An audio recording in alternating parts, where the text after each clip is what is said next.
com vocês? Professor Wellington mais uma vez aqui. Vamos falar agora hoje um pouquinho sobre os países africanos aí alcançando a sua independência ou retomando a sua independência, né? Então, vamos dar continuidade a esse capítulo 9, ok? Vamos juntos?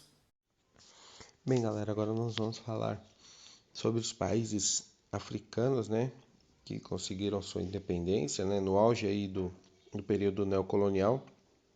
O continente africano esteve quase que na sua totalidade, né, dominado pelos países europeus.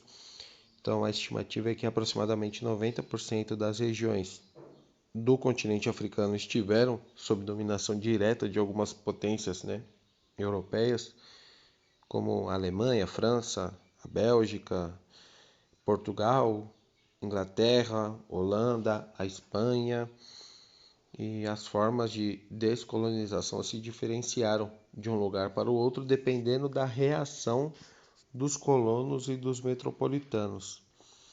Só que, por mais que tenha variado, duas possibilidades se destacaram, né? A forma violenta e a forma pacífica. Quase sempre a forma violenta, né, promovia o rompimento total do relacionamento entre colônia e metrópole. Já a forma pacífica geralmente mantinha algum tipo de relação entre as duas. Durante toda a fase, né, de descolonização do continente africano, que ocorreu entre o início da década de 1950 até meados de 1970, ocorreram aí dezenas de movimentos de independência. Nós podemos falar aí sobre a independência do Egito, né, que esteve ligado diretamente à questão do controle sobre o Canal de Suez, esse grande feito, né, de engenharia que ligava o Mar Mediterrâneo ao Oceano Índico e a sua construção, né, ocorrida ali na década de 1860, lá atrás, ela foi financiada tanto pelos ingleses quanto pelos franceses, que passaram a administrar este canal. A presença francesa predominou ali no Egito até a década de 1880, quando os ingleses fizeram do país um protetorado britânico. Então agora, a partir de 1880, o Egito era um país sob proteção dos ingleses aí, né? Pouco antes de estourar a Segunda Guerra Mundial, os ingleses se retiraram do Egito, mantendo apenas o domínio sobre o Canal de Suez. Durante a Segunda Guerra Mundial, o Egito se tornou palco, né, de ações tanto dos países que formavam o eixo quanto dos aliados. O país já era considerado uma nação independente, mas o Canal de Suez permanecia nas mãos dos estrangeiros, aí, principalmente dos europeus.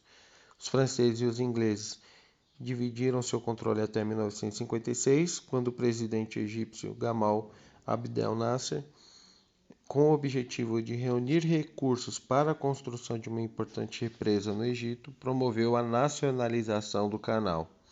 A partir então deste acontecimento, os resquícios aí da presença exploratória dos europeus foram extintos nessa região. Outra descolonização de destaque lá no continente africano foi o rompimento, né, das relações entre a França e a Argélia. A Argélia, né, conviveu com a presença francesa desde 1830 e nisso os argelinos, né, iniciaram as lutas pela emancipação logo após o fim da Segunda Guerra Mundial. A luta pela independência desembocou em uma das mais sangrentas, né, disputas deste período aqui.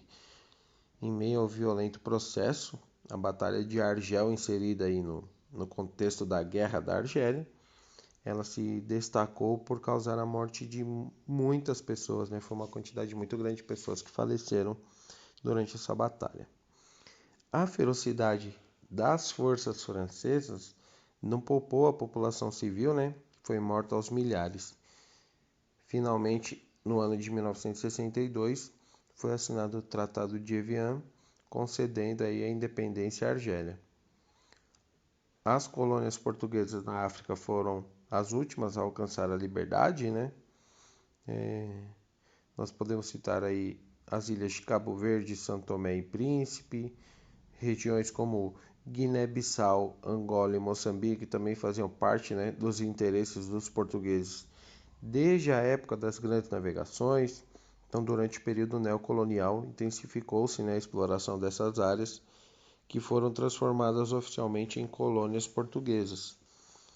Diferentemente da maioria das independências africanas que ocorreram ali durante as décadas de 1950 e 1960, os processos emancipacionistas das colônias portuguesas elas só alcançaram o êxito em meados de 1970 com o fim do período totalitarista português, né, comandado lá por Antônio Oliveira Salazar, né, que vai governar Portugal de 1932 até 1968.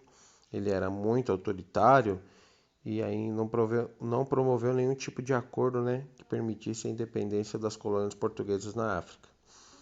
Aí somente em 1974, com a Revolução dos Cravos, e nós vamos ter o fim do totalitarismo em Portugal e aí grande parte das lutas pelas independências das colônias portuguesas na África alcançou os seus objetivos. Bem, pessoal, acabamos de ver aí os países africanos retomando a sua independência, Egito, a Revolução dos Cravos lá em Portugal, libertando alguns países também que sofriam influência dos portugueses. E na próxima aula nós vamos ver aí sobre os países asiáticos que também vão retomar a sua independência, ok? Aguardo vocês até lá.